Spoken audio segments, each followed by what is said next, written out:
absolutely flooded.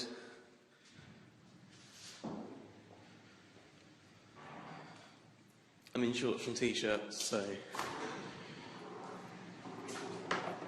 And then we come outside, and I find that the road has been eaten up. That is a bench.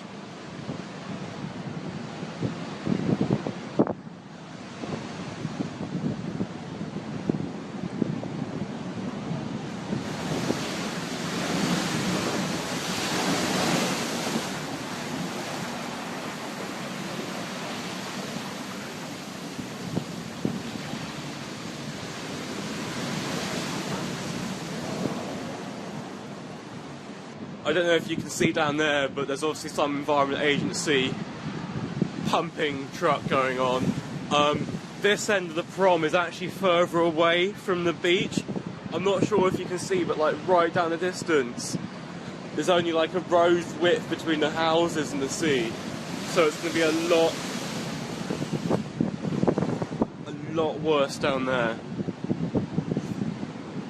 Like I say, I'm a student studying at Aberystwyth. And literally last night, none of this was here.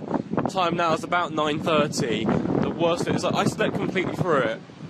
But, I mean, the tide's been going down for 2 hours and it's still like this. So I don't know how how I managed to sleep through it.